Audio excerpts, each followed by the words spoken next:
역대하 7장 11절에서 18절까지의 말씀, 마음을 집중하여 함께 봉독합니다.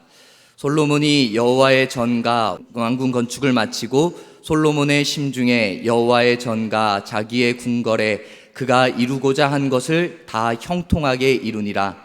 밤에 여호와께서 솔로몬에게 나타나사 그에게 이르시되 내가 이미 내 기도를 듣고 이곳을 택하여 내게 제사하는 성전을 삼았으니 혹 내가 하늘을 닫고 비를 내리지 아니하거나 혹 메뚜기들에게 토산을 먹게 하거나 혹 전염병이 내 백성 가운데 유행하게 할 때 내 이름으로 일컫는 내 백성이 그들의 악한 길에서 떠나 스스로 낮추고 기도하여 내 얼굴을 찾으면 내가 하늘에서 듣고 그들의 죄를 사하고 그들의 땅을 고칠지라. 이제 이곳에서 하는 기도에 내가 눈을 들고 귀를 기울이리니 이는 내가 이미 이 성전을 택하고 거룩하게 하여 내 이름을 여기에 영원히 있게 하였음이라. 내 눈과 내 마음이 항상 여기에 있으리라. 네가 만일 내 앞에서 행하기를 내 아버지 다윗이 행한 것과 같이 하여 내가 내게 명령한 모든 것을 행하여 내 율례와 법규를 지키면 내가 내 나라 왕위를 견고하게 하되 전에 내가 내 아버지 다윗과 언약하기를 이스라엘을 다스릴 자가 내게서 끊어지지 아니하리라 한 대로 하리라. 아멘. 우리는 우리를 향한 하나님의 계획을 생각할 때 선하고 좋은 것으로 인도하시는 하나님을 느끼게 됩니다. 하나님이 선하고 좋으신 분이시기에 하나님의 자녀된 우리를 선하고 좋은 방법으로 인도하시는 것입니다. 그런데 그렇다고 해서 선하고 좋으신 하나님이라고 해서 우리의 잘못과 우리의 죄까지 그냥 그대로 내버려 두시며 바라만 보시는 방관하시는 하나님은 아니다라는 것입니다. 우리 하나님은 우리에게 바라기를 우리가 죄의 길을 걸어갈 때 죄의 길에서 돌이키기를 바라시고 그리고 하나님이 원하시고 하나님이 바라시는 그 진리의 길을 걸어가기를 우리에게 요구하시는 것입니다. 그리고 가르쳐 주시는 것입니다. 근데 그 방법이 때로는 고난이나 환난을 통해서 우리에게 가르쳐 주시기도 하는 것입니다. 그 고난이라는 것, 그 환난이라는 것은 우리가 받기 원하는 것이 아니지만 그 방법을 통하여서 우리는 하나님의 계획하심, 하나님의 뜻을 조금씩 깨달아가는 것입니다. 우리는 그 고난과 환난 앞에서 하나님의 뜻과 하나님의 계획이 무엇인지 분별할 수 있는 지혜를 구해야 하는 것입니다. 분별함의 지혜라는 것, 우리의 생각과 세상의 방법으로는 얻어낼 수 있는 것이 아닙니다. 말 그대로 분별함의 지혜는 하나님으로부터 오는 것이기에 날마다 순간마다 하나님 앞에 구해야 하는 것이고 그리고 하나님이 내가 구해도 하나님이 우리에게 허락해 주셔야지만 우리가 그것을 얻을 수 있는 것입니다. 오늘도 우리가 이 예배의 자리 가운데로 나왔습니다. 내가 이 예배의 자리 가운데에서 믿음을 지켜 살아갈 수 있도록 하나님께서 허락해 주시는 그 분별함의 은혜를, 그 분별함의 지혜의 은혜를 구하기 위해서 더욱더 사모함의 마음을 구하고 하나님 앞에 간구함으로 나아갑시다. 하나님께서 주시는 이 분별함으로 하나님의 계획하심 그리고 하나님의 인도하심을 따라 나아가는 믿음의 사람들이 되기를 주님의 이름으로 축복합니다. 오늘 우리가 성경 역대기에 특별히 역대하의 말씀을 보았는데요. 역대기의 말씀은 왕들의 이야기입니다. 특별히 오늘 우리가 읽은 말씀에는 1장부터 9장까지는 이 솔로몬 왕이 주로 나오고 있습니다. 6장에서 본다면은 솔로몬 왕이 성전을 건축하고 하나님 앞에 드린 기도의 내용이 나오며 그리고 오늘 본 7장의 말씀에는 성전 건축을 완성하고 솔로몬이 그의 백성들과 함께 아주 크게 대규모의 낙성식을 거행한 일이 나옵니다. 낙성식이라는 것은 성전 건축을 완성하고 그거 완공한 것에 대해서 축하하는 의식이며 그리고 그 잔치하는 그런 잔치의 의미를 가지고 있습니다. 이 낙성식을 잘 지내고 난 후에 솔로몬 앞에 하나님께서 다시 나타나신 것입니다. 이전에 한번 나타나셨는데 다시 나타나셔서 말씀을 하는데 그 말씀 가운데 가르침도 있지만 그리고 약속의 말씀도 나오는 것입니다. 그 하나님이 나타나신 것 자체도 솔로몬에게는 너무나도 큰 은혜의 사건이었을 것입니다. 우리가 생각해 봅시다.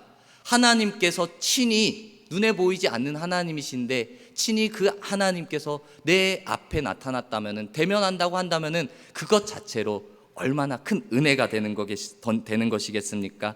하나님과의 만남은, 하나님과의 대면이 있다면은, 하나님께서 이후에 내 앞에 일하시겠구나, 내 안에 어려움이 있는데, 내 안에 문제가 있는데 해결해 주시겠구나 라는 기대감과 그리고 믿음의 굳건함을, 성장을 우리에게 보여주시는 그러한 사건이 되기도 그렇습니다. 사건이 되기에 그런 것입니다. 오늘 말씀에 솔로몬에게 하나님이 나타나시고 그리고 말씀으로 가르치며 약속하시는 장면이 나옵니다. 솔로몬 앞에서 일어날 일들에 대한 영적 원리와 그리고 중요한 것, 믿음의 사람으로서, 그냥 왕이 아니라, 한 나라의 왕이 아니라 믿음의 사람으로서 너희가 가져야 할 모습을 가르쳐주고 있는 것입니다. 우리가 12절에 하나님의 말씀을 봅니다. 밤에 여호와께서 솔로몬에게 나타난 것입니다. 그리고 그에게 이르시되, 이제 말씀하시는 것입니다. 내가 이미 너의 기도를 듣고 이곳을 택하여 내게 제사하는 성전으로 삼았으니, 이제 하나님의 말씀 가르침이 나오는 것인데요, 이 말씀을 잘 봅시다. 혹 내가, 하나님입니다. 내가 하늘을 닫고 비를 내리지 아니하거나, 혹 메뚜기들에게 토산을 먹게 하거나, 혹 전염병이 내 백성 가운데 유행하게 될 때에 라고 하나님이 말씀합니다. 내가 안 좋은 일들을 일으킨다라는 것입니다. 하늘의 문을 닫는 것, 비를 내리지 않는 것, 메뚜기 떼가 나타나는 것, 전염병이 도는 것, 이런 것들을 이야기하는 것입니다. 지금 잔치라고 했습니다. 낙성식이라는 것은 성전을 건축하고 완성했다는 것에 대해서 축하하고 잔치를 벌이는 것입니다. 하나님께서도 나타나셔서 너 수고했다라고 복의 메시지를 주면 참 좋을 텐데, 내가 혹 하늘을 닫고 비를 내리지 않게 해도, 그리고 그 메뚜기 떼가 나타나도 유행병이, 전염병이 돌아도 라고 이렇게 말을 하는 것입니다. 이것들은 경제가 파괴되고 자연이 파괴되고 그리고 사람의 육신이 망가지고 사회 전체적인 것들을 하나님께서 재앙으로 내릴 수 있다라는 것을 의미하는 것입니다. 그런데 하나님께서는 지금 재앙에 대해서, 재난에 대해서, 환난에 대해서 말을 하지만 사실은요, 더 구체적인 것은, 더 분명한 것은 구원에 대해서 말을 하고 있는 것입니다. 내가 너에게 재앙을 내리겠다, 이것이 아니라 재앙 뒤에서도 내가 너희에게 내릴 구원에 대해서 말씀을 하고 있는 것입니다. 우리 하나님께서 그 백성들을 뭐라고 부릅니까? 14절에 보면은 내 이름으로 일컫는 내 백성이라고 나옵니다. 이것이 여호와의 백성이라고 불리는 백성이라고 다시 말할 수 있습니다. 즉 이 말은 그들이 하나님 앞에 속하여져 있고 그 때문에 하나님께서 그 백성들을 끝까지 보호해 주시겠다라는 의미를 가지고 있는 것입니다. 우리 하나님께서는 자신의 백성들을 결코 포기하지 않습니다. 자신의 사랑하는 백성들을 보호하시고 그리고 인도해 주시는데, 언제까지? 세상 끝까지 그 재앙에서도 건지시며 그리고 끝날까지 구원함을 베풀어 주시는 분이십니다. 그 솔로몬에게 나타나서 하시는 말씀이 바로 이것입니다. 하나님께서는 솔로몬에게 내 백성들이, 솔로몬도 왕이었지만 네가 다스리는 백성들이 아니라 나의 백성, 하나님의 백성들이 재난과 재앙에 빠져 죽지 않도록, 그냥 그 안타까운 것으로 끝나지 않도록, 멸망하지 않도록 오늘 나타나서 말씀을 통하여 가르쳐 주시는 것입니다. 그 가르침이 무엇입니까? 가장 먼저 하나님께서는 솔로몬에게 말합니다. 악한 길에서 떠나라 라고 분명한 메시지로 가르치고 있습니다. 14절 전반절에 보면은 내 이름으로 일컫는 내 백성이 그들의 악한 길에서 떠나 라고 말씀하고 있습니다. 이 땅에서는 사람으로 인해 일어나는 사건이나 사고들이 많이 있습니다. 하지만 그 사람으로 인한 사건, 사고를 말고도 어찌할 수 없는, 사람이 일으키는 것이 아닌 어쩔 수 없는 천재지변도 많이 일어납니다. 믿지 않는 사람들은 그 천재지변들을 보고 자연의 힘이 대단하다, 우리는 어쩔 수 없다라고 그렇게 말을 합니다. 자연현상이다라고 말을 합니다.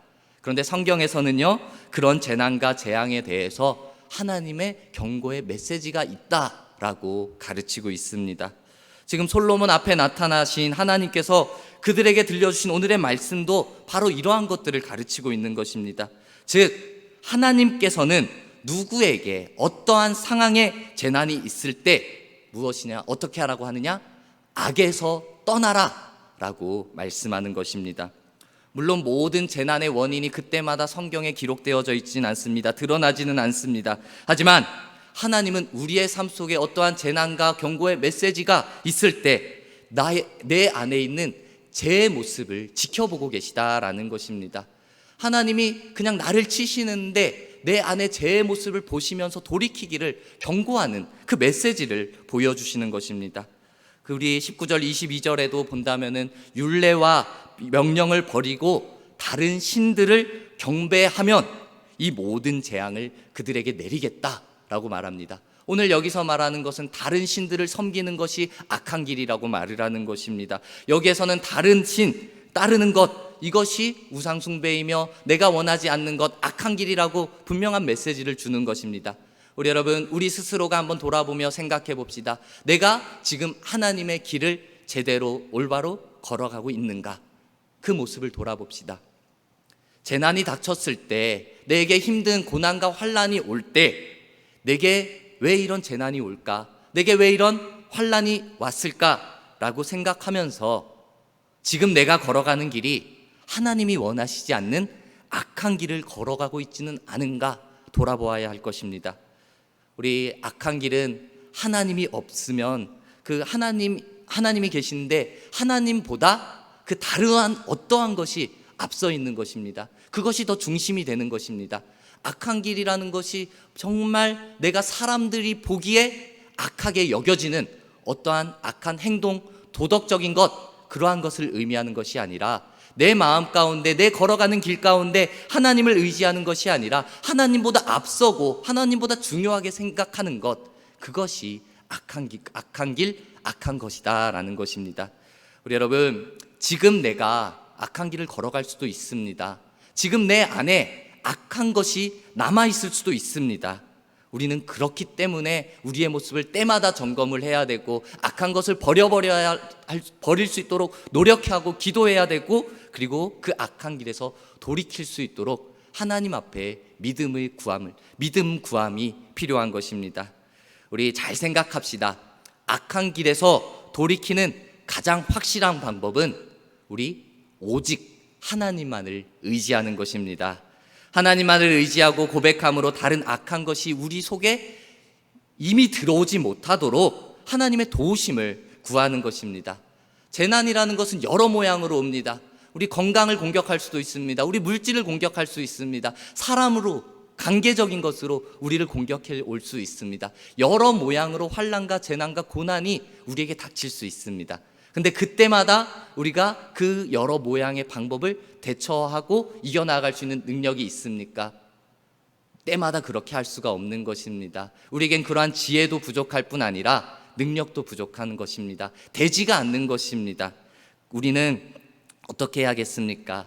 오직 우리의 연약함을 인정하는 것이 먼저 필요하고, 다시 한번 우리의 마음에 새겨야 할 것, 오직 하나님, 오직 예수님, 오직 성령님, 그분만을 의지함으로 악한 길에서 떠나 주님이 원하시는 그 길을 걸어 나가야 하는 것입니다. 여러 방법, 여러 지혜, 여러 능력 구하는 것보다 오직 하나님, 나는 연약하니, 나는 부족하니 하나님만 의지하겠습니다. 나를 악한 길에서 돌이켜 주시옵소서. 하나님만 의지하겠사오니 내 안에 있는 악한 것은 떠나게 하시고 더 이상 틈타지 못하도록 하나님 막아 주시옵소서 라고 하나님만 의지하는 믿음의 기도가 우리에게 필요한 것입니다.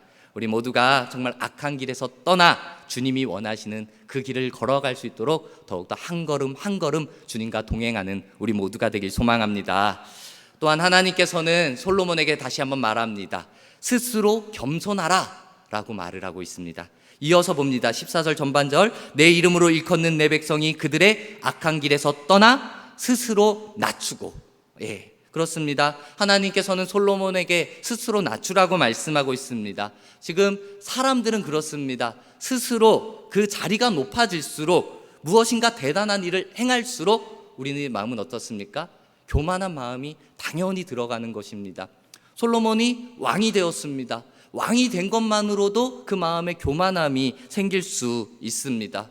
그리고 하나님 앞에 칭찬도 받습니다. 그 기도할 때 내가 잘 구한 것으로 인해서 너가 잘 구했다, 내가 모든 것을 주겠다 했을 때 칭찬받을 때 와, 내가 기도 잘했구나 하면서 그 교만의 마음이 들어갈 수도 있습니다. 그리고 성전을 완공했을 때 아버지가 하지 못했는데 내가 해냈다 라는 그 마음으로 교만함의 마음이 들을 수도 있습니다.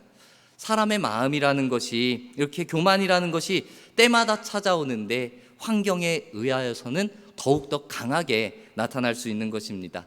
뿐만 아니라 우리가 어떤 사람을 보고 정말 겸손해 보이는 사람을 보면서 저 사람은 정말 겸손한 사람이야 라고 다른 사람이 평가를 내릴 수도 있습니다. 그런데 그러한 사람이라 할지라도 어찌 보면은 나는 정말 더 이 겸손의 모습을 잃지 않도록 더 노력해야 돼 하면서 그 마음의 교만함의 모습이 있는데 감추려고 하는 그 가식적인 모습이 있을 수도 있습니다. 교만이 그 안에 깔려 있을 수도 있습니다.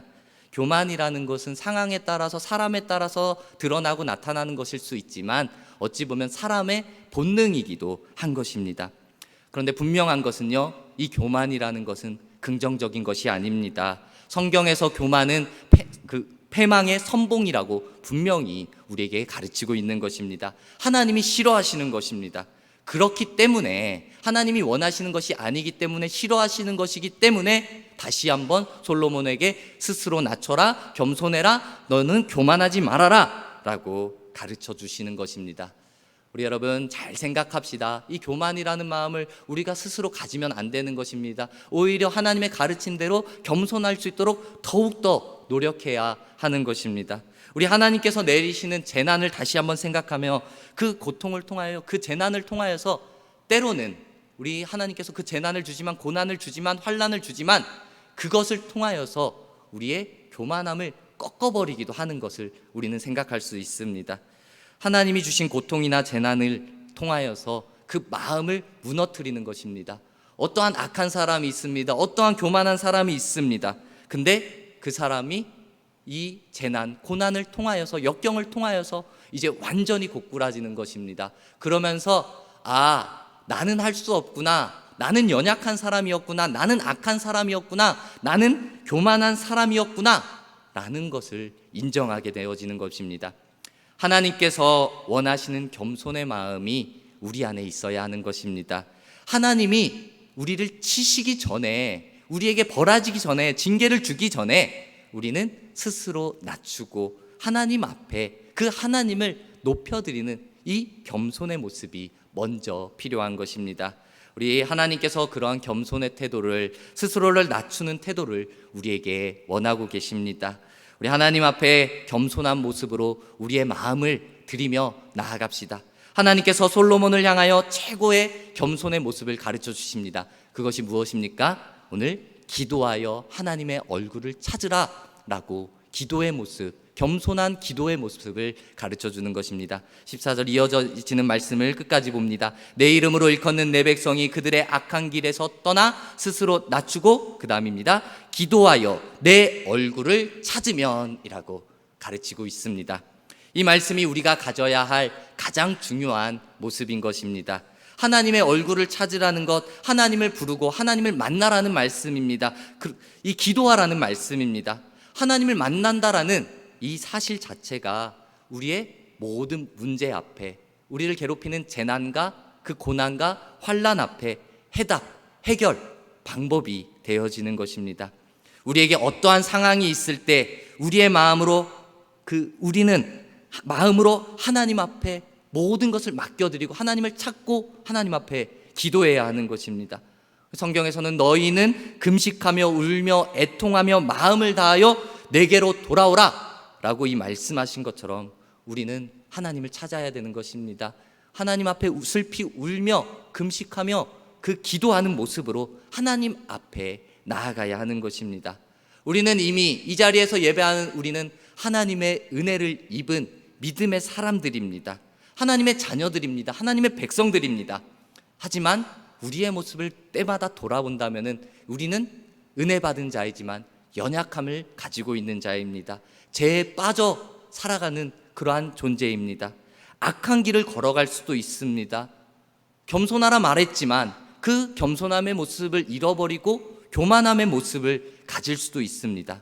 그렇기 때문에 이 하나님의 엄중한 경고 앞에 이 재난을 당할 수도 있는 것입니다. 우리 재난을 당할 때 지금 우리 눈 앞에 무엇이 보입니까? 우린 재난 앞에 재난이 보이는 것입니다. 고난이 보이는 것입니다. 환난이 보이는 것입니다. 그리고 지금 내 앞에 문제만 보이는 것입니다. 중요한 것은 무엇입니까? 우리 하나님이 보이지 않는 것입니다. 이 문제를 해결할 수 있는 하나님을 찾지 않는 게 우리의 문제인 것입니다. 우리 그렇기 때문에 오늘 하나님께서 솔로몬에게 가르쳐 주시는 것입니다. 기도하여 내 얼굴을 찾으면, 기도하라는 것입니다. 하나님의 얼굴을 찾으라는 것입니다. 하나님을 만나라는 것입니다. 기쁠 때나 슬플 때나 평안할 때나 괴로울 때나 어떠한 상황 속에서도 우리의 육신의 눈으로는 보이지 않지만 늘 우리와 함께 하시는 그 하나님의 얼굴을 찾으며 하나님을 만나기 위하여서 기도하라는 것입니다. 우리 여러분, 우리가 그분을 만나기 위해 매 순간마다 항상 기도하는 모습을 잃어버려서는 안 될 것입니다. 우리 분명한 것, 기도할 때 우리 하나님께서 우리에게 회복의 은혜를 허락해 주실 것입니다. 우리 본문 14전 후반절에 기도하면 어떻게 하신다고 나옵니까? 내가 하늘에서 듣고 그들의 죄를 사하고 그들의 땅을 고칠지라 라고 약속의 말씀을 선포하여 주시는 것입니다. 회개함으로 기도하는 자들에게 하나님의 기도는, 그 기도를 하나님께서 들으시고 용서하시고 회복을 명하여 주시는 것입니다. 앞서서 그들에게 재난이 일어난다는 것, 가뭄이 일어날 수 있다, 비가 내리지 않을 수 있다, 메뚜기가 토산을 먹는 그 재앙으로 제일 망가지는 것이 땅이 망가지는 것입니다. 땅이 황폐화되는 것입니다. 근데 그들의 땅을 고칠지라 라고 하나님께서 약속하여 주시는 것입니다. 망가질지라도 내가 고칠지라, 온전한 회복을 약속하여 주시는 것입니다. 우리가 진실하고 믿음 있는 기도를 통하여서 하나님 앞에 나아간다면 우리의 삶이 무너졌을 수 있습니다. 우리가 나아가는 걸음들이 막혀졌을 수도 있습니다. 하지만 그 가운데서 진실하고 믿음 있는 기도를, 회개의 기도를 하나님 앞에 드림으로 나아간다면은 그 무너졌던 부분, 그 막혀졌던 부분들을 하나님께서 회복시키시는 온전하신 하나님을 우리는 경험하게 될 것입니다. 오늘 본문 15절에 하나님께서 성전에서 하는 기도에 귀 기울이신다고 분명히 말씀하고 있습니다. 이어서 17절, 18절에도 하나님의 말씀을 지키면은 이 나라를 견고하게 할 것이다 라고 약속하여 주셨습니다. 이것이 이 응답하시는, 그리고 온전하신 하나님을 다시 한번 확인시켜 주는 것입니다. 하나님은 끝까지 하나님의 백성, 자신의 백성들을 지켜주시고 인도해 주시는 그 하나님임을 우리에게 확인시키시며 확신시켜 주시는 것입니다.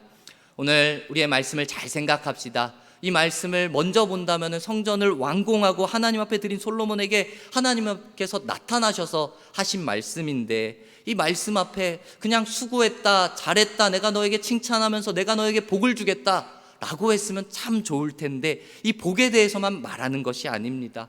오히려 무조건적인 복을 너에게 주는 것이 아니라 하나님께서 너희에게 재난을 내릴 때 하나님의 백성으로서, 믿음의 사람으로서 너희는 이러한 모습을 가져라 라고 분명하게 가르치는, 가르침의 모습이 더 강하게 나오는 것입니다. 성전을 짓는 것 중요합니다. 완공하는 것 중요합니다. 성전을 하나님 앞에 드리는 것 중요합니다. 하지만 더 중요한 것, 그 성전에서 그 하나님을 떠나지 않고 하나님을 위해서 악에서 떠나 스스로 겸손하고 그 하나님 앞에 기도하며 하나님의 얼굴을 구하는 것, 이것이 더 중요하다라고 우리에게 가르쳐 주는 것입니다. 오늘 우리가 하나님 앞에 나와 예배합니다. 그냥 교회로 나온 것도 너무 중요하지만 이곳에서 예배할 때 내 안에 살아계신 그 예수님을 우리가 고백하는 것, 신령과 진정을 다하여 하나님 앞에 예배하는 그 고백하는 모습이 더욱더 중요한 것입니다. 세상 속에서도 마찬가지로 내가 사람들에게 저 사람은 교회 다니는 사람이야 라고 이 겉모습으로 보여지는 것이 아니라 저 사람에게는 진정한 예수 그리스도의 향기가 뿜어져 나온다 라는 이 아름다운 믿음의 전달자, 복음의 전달자의 모습을 가지는 것이 우리에게 필요한 것입니다. 우리 모두가 정말 이 예수 그리스도의 향기를 전하는 참된 그리스도인들이 되기를 주님의 이름으로 소망합니다. 예수님께서 우리의 선한 목자가 되어 주십니다. 이 선한 목자 되신 예수님은 우리가 올바른 길을 걸어가기를 계속해서 바라며 우리에게 요구하시는 것입니다. 가르쳐 주시는 것입니다. 우리가 잘못된 길을 걸어갈 때, 그 곁길을 걸어갈 때 올바르게 돌아갈 수 있도록, 올바른 길을 걸어갈 수 있도록 때로는 재난이라는 것, 환난이라는 것, 고난이라는 방법을 사용하시기도 하십니다. 우리는 그 고난 앞에서 왜 나에게 이런 힘든 일이 생겼습니까? 좌절감, 낙심만 생각할 것이 아니라 그 가운데서도 하나님을 바라보는 믿음이 필요한 것입니다. 하나님께서 주시는 재난 앞에 영적으로 무슨 일이 있는지 바라보지 못하는 영적 소경의 모습이 되는 것이 아니라 이제 우리가 어떻게 해야 됩니까? 악한 길에서 돌이키는 것입니다. 스스로 하나님 앞에서, 그리고 사람 앞에서도 마찬가지입니다. 겸손함의 모습을 잃지 말아야 하는 것입니다. 그리고 가장 중요한 겸손의 모습, 내 것을 의지하는 것이 아니라 하나님을 의지하며 오직 하나님, 예수님, 성령님만 의지하여 기도함으로 나아가는 것입니다. 우리 모두가 정말 이 하나님이 바라시는, 이 원하시는 기도의 모습으로 완전한 회복의 은혜를 허락하시는 그 하나님의 은혜를 경험하며 나아가는 우리 모두가 되기를 주님의 이름으로 축복합니다. 아멘.